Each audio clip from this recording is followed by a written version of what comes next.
খুব যথোপযুক্ত ব্যবস্থা হয়েছে। আপনি যদি তাকিয়ে দেখেন সৌরভ রায়ের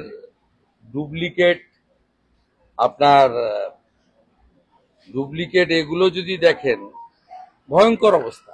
ডুপ্লিকেট চালান দিয়ে বালি পাচার, এবং এই সৌরভ রায়ের এদের সঙ্গে কমপ্লিটলি ভাইপোর নেক্সাস রয়েছে।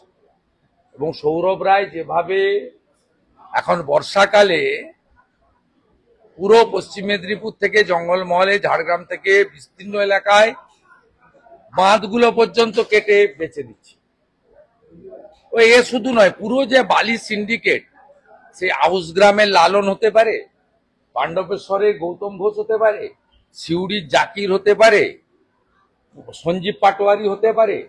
এ বড় স্ক্যাম এবং সরকারের কাছে 20 টাকা রেভিনিউ আসছে, 80 টাকা রেভিনিউ এদের মাধ্যমে এরা সহ পুলিশ সহ ভাইপোর কাছে চলে যাচ্ছে।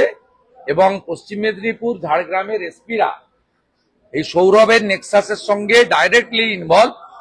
এই তদন্ত আরো গতি পাওয়া উচিত। প্রচুর তথ্য জনগণের কাছে আছে, প্রচুর ডুপ্লিকেট চালান আছে, পুলিশ অফিসারদেরকে দামি দামি গাড়ি ভেট দিয়েছে, তার ছবি আছে। এদের বিরুদ্ধে আরো কঠিন ব্যবস্থা তদন্তকারী সংস্থা নেবে, প্রয়োজনীয় তথ্য জনগণ পাঠাবে, এটা আমি আশা করি।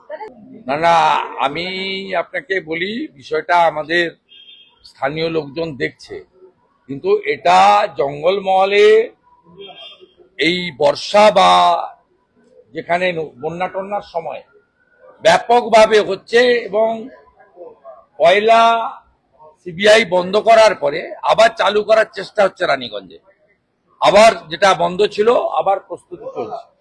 তাতে ভয়ঙ্কর ভাবে, এবং লালগড়ের আইসি এই সৌরভ রায়ের জন্য পুরো একটা গ্রামকে জেল খাটিয়েছে। আপনি চলুন লালগড়ে, আমরা তো এমএলএ টিম, আমরা অভিযান নামবো এবং গ্রামকে গ্রাম আমরা যাব।